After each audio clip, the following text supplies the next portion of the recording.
It's time for Around the Ozarks Wake Up Weather. Here's your host, Abby Dyer.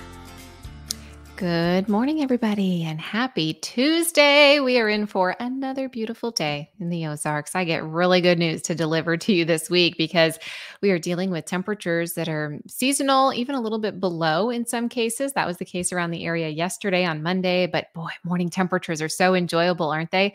We are starting off the day near 60 degrees today, and we are going to stay pretty cool through the morning hours, mid 80s for highs today. Loads of sunshine. We still are going to hold on to a northeast breeze. Not too hot, not too cold, pretty comfortable outside, and still warm enough to enjoy kind of some summer-like activities. We'll be heating it back up, though, for the unofficial end of summer, the Labor Day holiday weekend that is coming up. Overall, though, this week I have good news in the weather department. We are going to be gradually warming up here over the next few days. In fact, a little bit of back and forth before the temperatures really start to warm up back into the 90s again. I have numbers that are going to be topping out in the 80s today, tomorrow, even on Thursday. I think we're in the 80s, and then 90s return just in time for those holiday weekend celebrations. Another nice one out there today, though, really you can't beat it. It's another one of those Chamber of Commerce days, late August. We've got sunshine. We've got a high temperature right around 85 degrees. Slowly warming up as we head into the rest of the 7-day forecast. And actually, there's a cold front that comes through the region late tonight into tomorrow. It's going to knock our temperature down a little bit tomorrow compared to the numbers that we have out today. Low 80s are back in my forecast for tomorrow. And then we see the warm up take off for the end of the work week. But overall, I mean, things are looking really quiet. Really dry too. I know a lot of folks are reaching out and saying, hey, when's the next best chance of rain? I really could use some. We're seeing those drought conditions really start to creep back in. And unfortunately, this is the bad news in the forecast. I don't have a whole lot in the way of rain chances. We are really moisture starved. So even though we've got a cold front on the way, with no available moisture, you don't get any rainfall. So we are going to stay dry here in the Ozarks all the way through the end of the holiday weekend.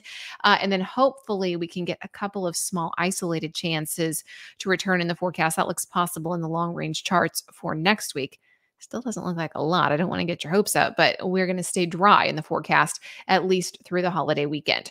If you have weekend plans, though, it is a big outdoor activity weekend. It'll feel like summertime. Temps skyrocketing again, back into the mid 90s. I don't think all that humidity comes back this time, so that's good news. We may have a heat index value near 100 for a few hours as we head into Sunday and Monday in particular. But for the most part, summer-like, hot, dry, nice weather to get out on the water or have a way to cool down for the holiday. The big story, of course, across the country, and why we don't have any moisture at all, we're moisture starved in my outlook, is because of that tropical system impacting the Gulf. A major hurricane set to make landfall in the United States tomorrow morning. We have nothing but sunshine here in the middle part of the country. They are dealing with a much different story down to the southeast. In fact, Florida expecting major impacts from this. 85 though today. Enjoy the sunshine. We have that major threat to Florida. Everybody in full hurricane prep mode in the southeast.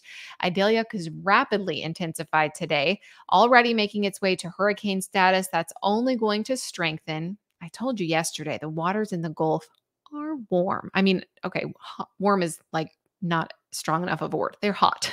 And with those hot waters, we're going to see the hurricane just rapidly intensify as it moves into the Florida coast. Probably going to make landfall somewhere around the Big Bend in Florida, north of St. Pete, north of Tampa, on the west coast there. Maybe all the way far north to Panama City Beach, but everybody's in full prep mode. It's pretty apparent this is going to hit as a major hurricane at this point, which means category 3 or higher. And it's just not good news down there for our friends to the southeast. So if you have friends or family in Florida, we're certainly thinking about them. I know everybody's out getting supplies, making sure all the properties are secured because this is going to bring a whole lot of rain. Widespread 5 inches of rain. Of course, the coastal flooding could be worse than that with the storm surge. And then all that rain is going to head up through Georgia. The Carolinas are expecting some flooding, and that storm's going to roll right up along the East Coast. So that's really what's gripping the attention weather-wise across the country. Well, things are quiet here in the Midwest. And boy, are they quiet. We don't have a whole lot happening weather-wise for us. Here's a look at the brain twister question. I'll answer the one that I left you with. Cotton candy is called what in France? And the options that I gave you were A, fairy floss, B, candy floss, C, Santa's beard, or D, Dad's beard? I saw some guesses. I saw some correct ones. And I saw a lot of correct ones because there are actually two answers today that could be correct. So, cotton candy is called what in France? Well, the French call it candy floss. Like if you're an American over in France and you want to order cotton candy, you could say, I want some candy floss. And what you would get is cotton candy. However, the literal translation, and I certainly cannot pronounce how you say it in French, but it's like, ba. That's the best I can do, seriously. But that actually means the literal translation is dad's beard. So I would have accepted B or D. I was going for B, candy floss, but if you said D, you are correct too. Also, a fun fact on top of a fun fact is that cotton candy was invented by an American dentist. Isn't that funny? I think candy floss is a really good way to describe cotton candy. It just like sticks to your teeth. Like the second you put it in your mouth, it's like, okay, I need to brush them. There's like this film on everything. And a dentist came up with that. Interestingly enough, I bet he would recommend you brush your teeth after you eat it. All right, here's the brain twister question for tomorrow. We're kind of staying on this carnival theme. What were carousels originally designed for? What do you think? Do you think it was A, to force confessions from prisoners, B, to train knights, C, to make beer, or D, to help transport heavy objects?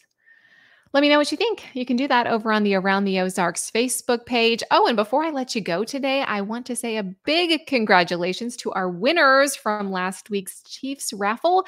Those of you that entered the giveaway at aroundtheozarks.com, you had two chances to enter to win 2 Chiefs tickets. Our big winners were Gerald from Sparta and Andy from Springfield. We hope you had a fantastic time at the game last Saturday. And make sure you're listening to Around the Ozarks, of course, Wake Up Weather, and Around the Ozarks in 5, because you just never know the next chance that we are going to surprise some of our listeners with a pair of Chiefs tickets this football season. So keep listening, keep entering, and we look forward to giving away more fun prizes this football season. I know all those fantasy football leagues are getting their rosters ready to go, gearing up for football season around here. I have more up-to-the-minute weather. It's available on aroundtheozarks.com. You can head there and check it out. Have a great day. I will talk to you tomorrow morning.